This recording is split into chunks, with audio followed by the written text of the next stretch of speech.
Assalamu alaikum wa rahmatullahi wa barakatuhu, très chers frères et très chères sœurs.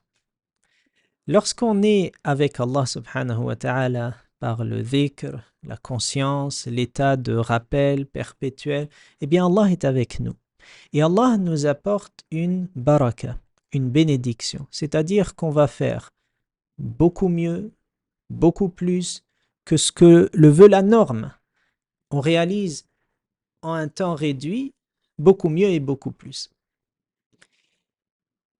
Exemple, il y a un savant qui racontait lorsqu'il était à l'Azhar pour faire son doctorat, il a dit, donc il avait une programmation du temps telle que il enseignait, étudiait jusqu'à environ Dhuhr, ensuite le temps de rentrer, manger, se reposer, il travaillait entre l'Asr et l'Isha, et après il dormait.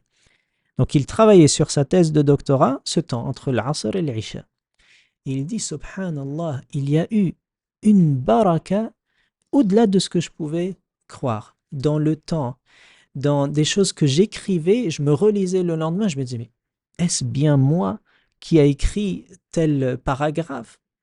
Il y avait une véritable baraka telle que ce qui prenait en moyenne 5 ans de travail, lui l'a réalisé en 6 mois. Et il parle donc de cette baraka qui fait que tu es avec Allah Azza wa Jal, alors Allah Azza wa Jal t'apporte son soutien.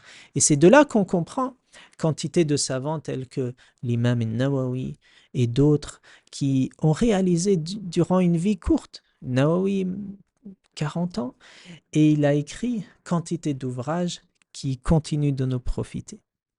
Donc être dans le dhikr perpétuel, prendre de ce temps-là, c'est, Inch'Allah, apporter une bénédiction. Allah accepte ton œuvre, il te facilite ce que tu dis, ce que tu penses, il te donne cette clarté et tu seras toi-même un être plein de baraka.